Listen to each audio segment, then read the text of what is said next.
Saludos, mi nombre es Marco Nogués y en este video vamos a aprovechar un problema del libro de Douglas Giancoli de Física Universitaria para abordar algunas dificultades que tienen los estudiantes en la resolución de problemas relacionados con el campo eléctrico, en especial con las cuestiones que tienen que ver con el principio de superposición y los vectores. Y cómo pensar acerca de modelos me ayuda a resolver parte de estas dificultades. Lo primero que tenemos que hacer entonces es leer con cuidado el enunciado y ver si entendemos la situación problemática y entendemos un poco el por qué nos están pidiendo resolver este problema y qué contenidos e ideas principales del campo eléctrico van a intervenir en él.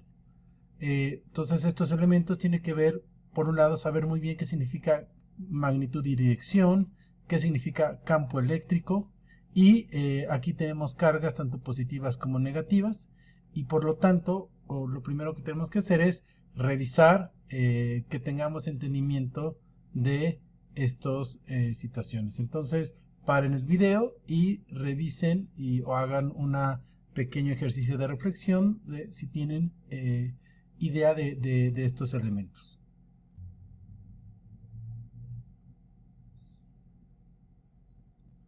Una de las cosas que es fundamental en la física es experimentar, y a veces no podemos hacer esto directamente, pero sí lo podemos realizar a través de simulaciones interactivas.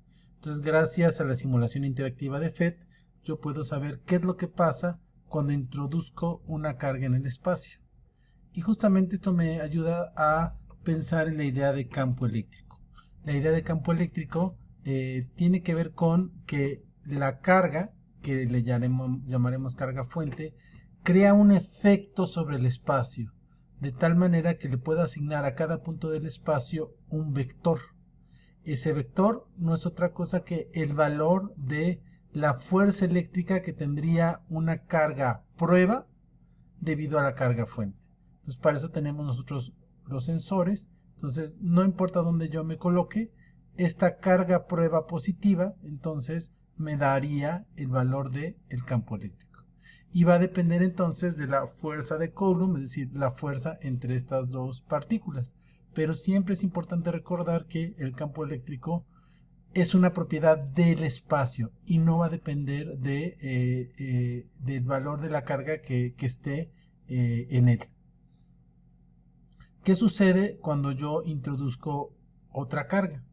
Pues a su vez esta carga genera campo eléctrico, genera esta influencia en el espacio, y entonces en un cierto punto va a haber un campo eléctrico debido a una y otra carga. Entonces lo que va a suceder es que por el principio de superposición el campo eléctrico total será la suma de los cargos eléctricos parciales.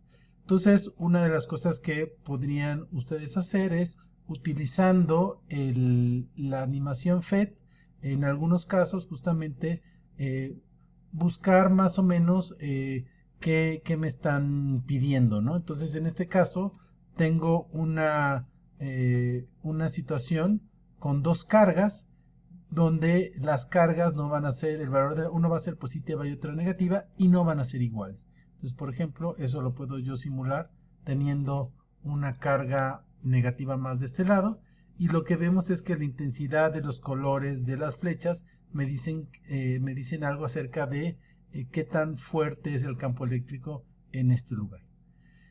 Otra cosa muy importante es entender que este tipo de problemas lo que me está pidiendo es justamente analizar la naturaleza del campo eléctrico de una partícula puntual. Entonces yo tengo que revisar cómo es el campo eléctrico debido a una partícula puntual cargada, y que de alguna manera la distancia entre la distancia de las dos cargas, ahí es donde yo quiero saber cuánto es el valor del campo eléctrico. Aquí se sale un poquito y entender que depende de donde yo ponga mi partícula de prueba, aquí le llaman sensor, pues voy a tener un valor específico. Entonces, Quiere decir que con el conocimiento que tenemos, dado la distribución de carga puntuales, yo puedo calcular el campo eléctrico en cualquier punto del espacio. Y es justamente lo que vamos a hacer ahora. Les quiero dar un ejemplo de cómo los esquemas, la visualización de los conceptos, me ayuda a entender muy bien, mejor las situaciones problemáticas, ¿no? Entonces vamos a suponer que aquí tenemos una carga Q, todavía no decimos cuál va a ser, y que queremos nosotros conocer el campo eléctrico en este punto P.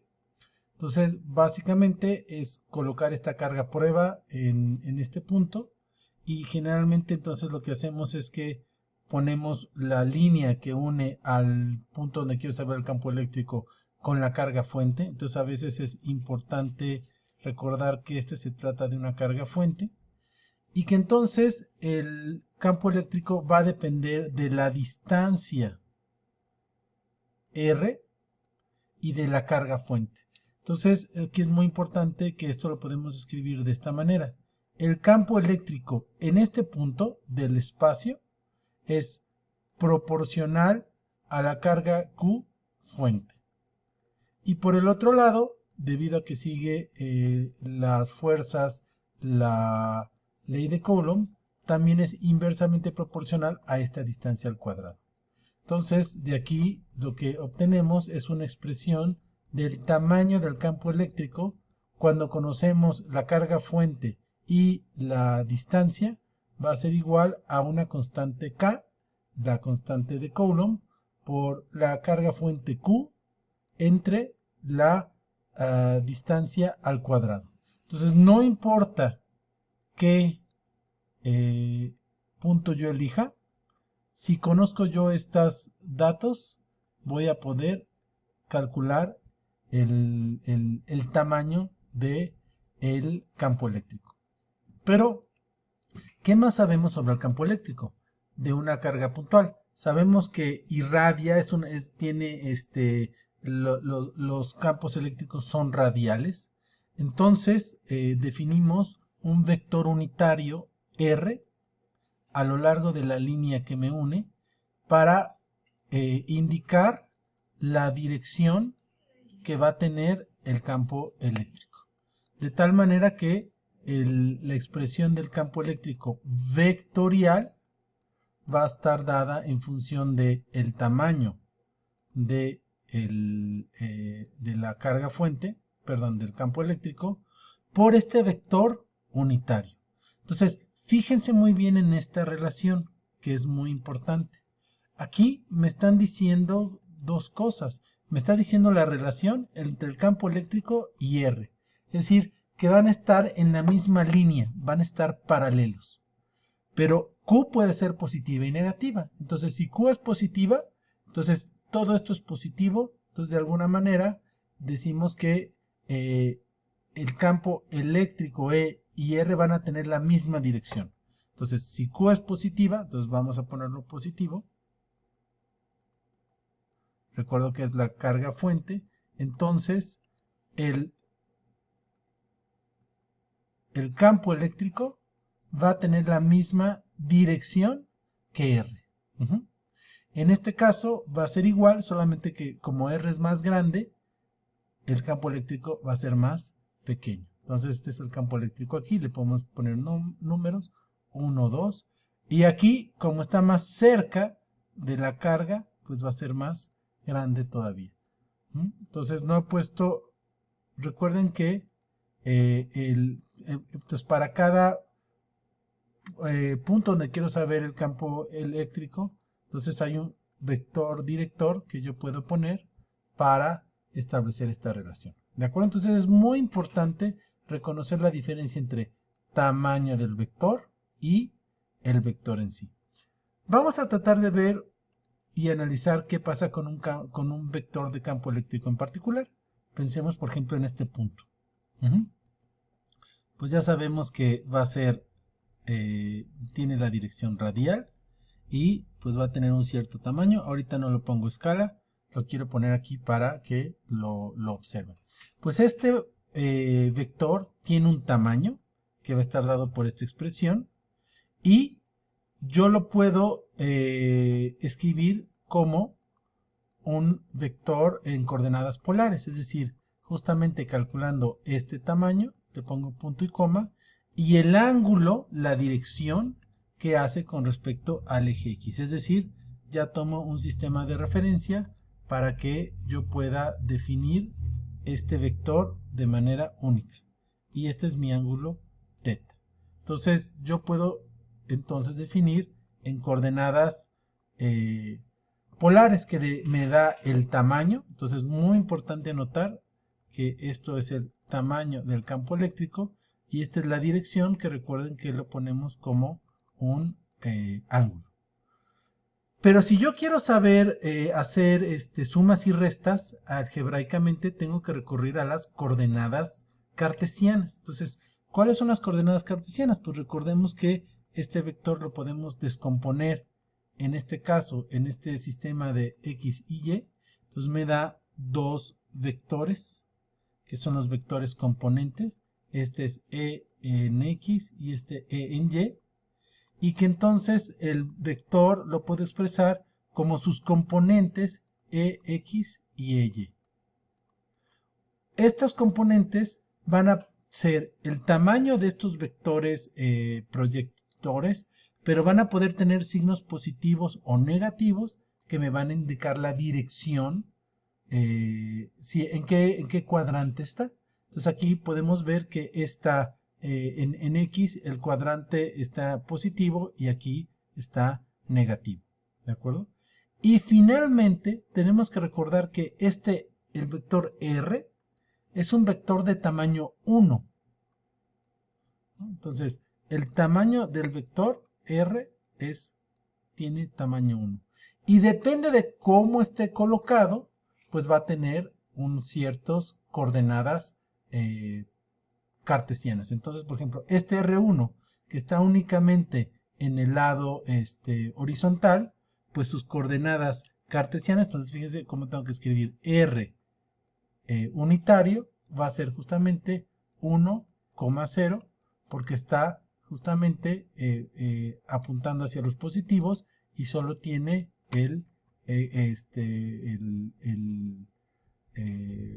apunta hacia la derecha. Entonces esos son los elementos fundamentales que tienen que recordar para trabajar con vectores.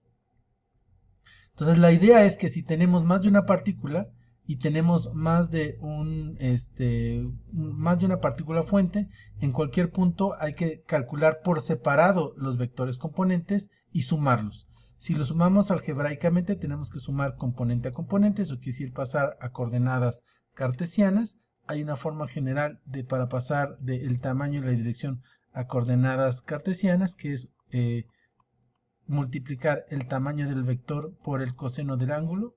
Esto se da por las relaciones trigonométricas. Y el resultado nos va a dar en coordenadas cartesianas. Y si nosotros queremos saber el tamaño del campo vectorial total, pues tenemos que regresar a las coordenadas polares, es decir, para conocer el tamaño y la dirección.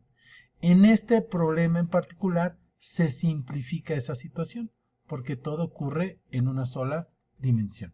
Entonces, en este problema los invito a que ustedes escriban sus contenidos, sus conceptos y palabras clave. Y aquí yo no estoy poniendo frases, pero es muy bueno completarlo con el tipo de cosas que nos hace recordar, por ejemplo, que el tamaño del vector es E, que esto tiene que ver con las coordenadas polares, coordenadas cartesianas. Este es el campo eléctrico debido a una carga puntual, y tener un esquema donde todas las fórmulas, ocasiones que nosotros utilicemos, pueda ver las cantidades físicas de qué se tratan. Entonces, una vez que hacen eso, pues los invito justamente a visualizar ya el problema con los elementos que tienen, recordando que tienen que dibujar los datos, representar los vectores campo eléctrico y dibujar la pregunta.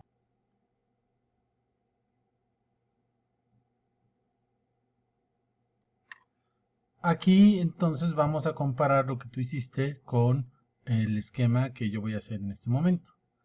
Entonces, vamos a empezar a hacer ciertas suposiciones y simplificaciones. Esas son las partes del modelo que ahorita vamos a escribir, pero por lo pronto vamos a hacer el dibujo. Es muy importante tener un muy buen espacio de trabajo, sobre todo si el dibujo tiene muchos detalles. Entonces, no duden en hacer su visualización tan grande como se necesite. Entonces, yo voy a colocar primero aquí mi primera carga. Ujú. Esta carga voy a poner que es la de menos 8 microcoulombs. Entonces va a ser Q1 es igual a menos 8.0 microcoulombs. Entonces de alguna manera aquí yo ya estoy, como había yo pedido, asignar variables a los datos. Y justamente con esto voy reconociendo que pues esto se trata de la carga fuente que está aquí en este lado. Y una de las cosas del modelo es justamente considerar que se trata de una carga puntual. Y voy a, en 8 centímetros, entonces voy a utilizar dos cuadros 1 centímetro. Entonces son 1, 2, 3, 4, 5, 6, 7, 8. Aquí voy a poner la carga Q2. No necesita estar escala, pero sí me sirve mucho poner eh, una buena distancia entre ellos. Entonces esto es igual a 7.0 microcoulombs. Entonces, y sé que la distancia que me están dando es 8 centímetros, ¿no? Que justamente aquí se ve bastante bien que esta distancia es 8 centímetros. También recomiendo utilizar otros colores, entonces para que haya pues una cierta diferenciación de qué es lo que están dibujando, ¿no? Entonces, esto en realidad no va a ser necesario que le ponga una variable porque vamos a ver que no lo vamos a necesitar. Entonces, ¿cuál es la idea? Y es, agarro mi partícula de prueba puntual, que es positiva, en el punto de medio. Y entonces aquí sí ya está interesante porque yo defino una distancia R1 de la carga Q1 y una distancia R2 que me va a llevar justamente a dar una expresión del campo eléctrico en función de las cosas que yo sé que intervienen. Y aquí voy a utilizar mi conocimiento de campo eléctrico para dibujar el campo eléctrico. Entonces, si yo sé que esta es una partícula positiva, entonces el campo eléctrico perdón, esto es una partícula, voy a empezar por la partícula positiva, entonces el campo eléctrico va hacia afuera de la partícula, justamente porque es una partícula puntual positiva de prueba y entonces su fuerza es de repulsión. Y etiqueto, este es mi campo eléctrico 1, es decir, debido a la carga 1. Entonces, con eso estoy visualizando muy bien el primer resultado. Ahora voy a visualizar el segundo campo eléctrico y aquí empieza a dar frutos mi trabajo de la visualización.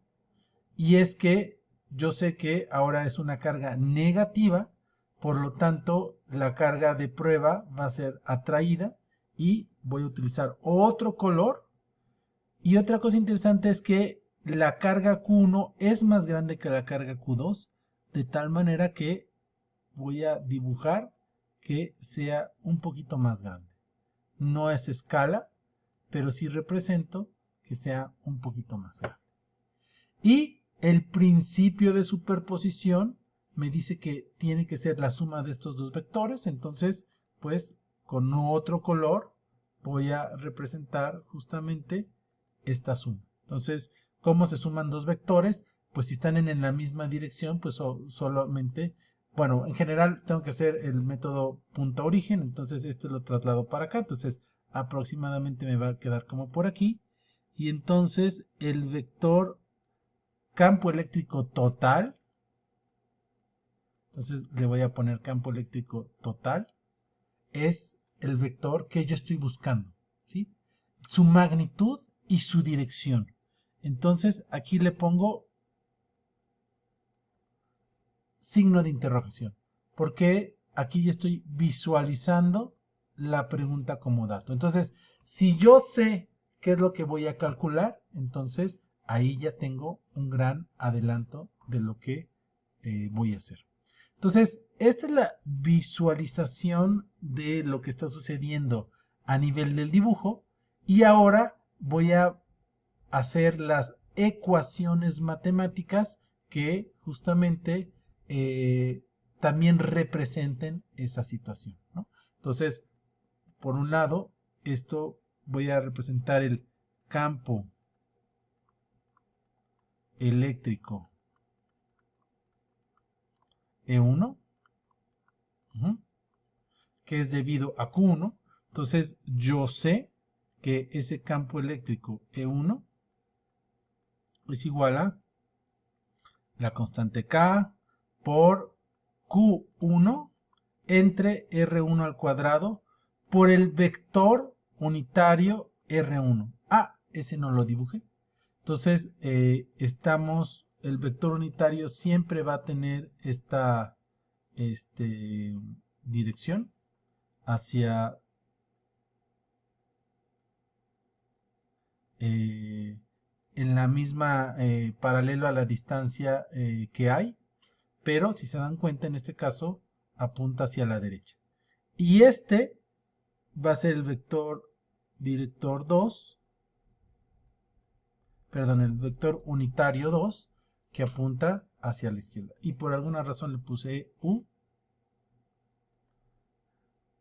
Entonces siempre está bueno tener como posibilidad de borrar porque a veces uno se equivoca. Entonces este es R1 y este es R2. Entonces, fíjense bien, ¿qué nos está diciendo esta ecuación? Q1 es negativa. Entonces aquí hay un signo menos. Entonces E1 y R1 tienen direcciones contrarias, cosa que efectivamente aquí sucede. ¿De acuerdo? Entonces vamos todo bien. Y luego tenemos lo mismo con el campo eléctrico 2.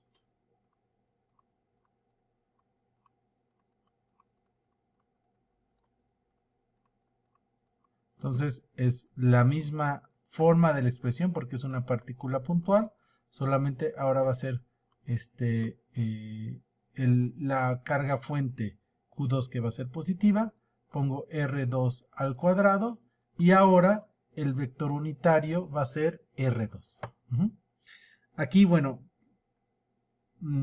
si se dan cuenta, digamos que los vectores me están dando hacia la izquierda, lo cual pues no sé, en principio podría ser un poco como raro, pero no tiene ninguna importancia. Tal vez para que me quede más bonito el problema, podría poner la carga positiva a la izquierda y la negativa a la derecha para que los dos marcaran la derecha, pero no tiene ningún problema que yo lo haga de esta manera y ahorita lo vamos a demostrar.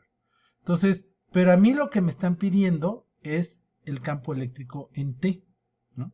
Entonces, el campo eléctrico total es la suma vectorial del campo eléctrico 1 más el campo eléctrico 2. Y como dije, pues tenemos que hacerlo a través de la suma de las coordenadas cartesianas, ¿no? Entonces, pues una parte, digamos, sencilla va a ser calcular los tamaños y aquí el reto va a ser pensar en cómo utilizar los vectores para que me dé el resultado de manera correcta. Entonces, aquí es cómo aplicamos el álgebra vectorial. Entonces, como sé que R1 es un vector unitario entonces, y está solamente en el eje de las X, sus coordenadas cartesianas es 1,0. Y R2, sus coordenadas cartesianas son menos 1,0. Por lo tanto, cuando yo lo único que hago es quito este R1 unitario y pongo el 1,0 y multiplico esto por los componentes de los vectores, pues me queda que el vector 1 es igual a k por q1 entre r1 al cuadrado, 0. Pero aquí es muy importante recordar que Q1 tiene un valor negativo. Entonces voy a sacar de una vez este valor negativo aquí. Y lo que quiere decir es que la componente EX es negativa, es decir, si elijo un sistema de coordenadas normal con positivo hacia la derecha, quiere decir que el vector está apuntando a la izquierda, como lo hace. Entonces eso quiere decir que está correcto. Y lo mismo hago con el caso del campo vectorial en 2 y fíjense que ahora el menos sale porque el vector unitario está apuntando hacia la izquierda y entonces a la hora yo de sustituir Q2 es positivo, entonces esto también me sale negativo. Entonces quiere decir que yo tengo un componente 2 en X también que es negativo, es decir, que apunta hacia la izquierda. Por lo tanto, está correcta mi visualización. Y a la hora de que sumo, voy a sumar componente a componente. Entonces, en realidad, estoy sumando dos números negativos, se van a sumar los dos números y me va a quedar un resultado negativo. Es decir, el vector de campo eléctrico total apunta a la izquierda como yo lo había previsto con mi razonamiento a través de la representación de el ejemplo. Entonces, este es un ejemplo de, ahorita no he hecho todavía ningún cálculo numérico, sigo en la parte de visualización y la parte de del modelado de mi problema, pero lo interesante es que con esto yo ya tengo perfectamente entendido qué es lo que va a suceder y cuáles son las partes de la resolución que yo tengo que seguir, ¿no? Es, pues, por un lado, primero calcular los tamaños de los campos eléctricos, pasar el campo eléctrico 1 a coordenadas cartesianas, sumar componente a componente y luego que tengo el campo eléctrico en coordenadas cartesianas, pues la tengo que pasar a coordenadas polares para que justamente me diga la magnitud y la dirección. Entonces, mucho ojo cómo hay una consistencia en que cuando yo digo que tengo un vector, del otro lado tengo otro vector. Vector, vector. Entonces, si yo, en cambio, voy a calcular un tamaño, entonces, pues tal cual lo indico. Voy a calcular el tamaño de 1, entonces le pongo las dos líneas que me indican tamaño, y pues lo único que tengo que calcular es cantidad. Y fíjense muy bien que aquí, como es el tamaño, Q1 tiene que ser el valor absoluto, porque el tamaño es simplemente positivo. Entonces, espero que esto les sirva de guía para que ustedes puedan realizar este ejercicio y al final ustedes puedan explicar su problema y que pongan atención en que ustedes ahora sí les quede claro cuál es la diferencia entre el vector campo eléctrico, el tamaño del vector campo eléctrico y las componentes del vector campo eléctrico, ¿no? Entonces, eso lo pueden sacar de lo que hemos dado así y cuando ya tengan un problema que donde es el campo eléctrico de una configuración de cargas en el plano, pues ahí se vuelve muchísimo más importante que tengan claro qué es lo que están haciendo. No es la única manera de hacer el problema. Podría no pasar por el vectores unitarios y directamente pues primero calcular el tamaño, poner la dirección en coordenadas coordenadas polares, pasar a coordenadas cartesianas. Es otra manera de hacerlo. Entonces te va a dar cuenta que en algunos es más fácil hacerlo de una que de otra manera. Saludos. Está como dato.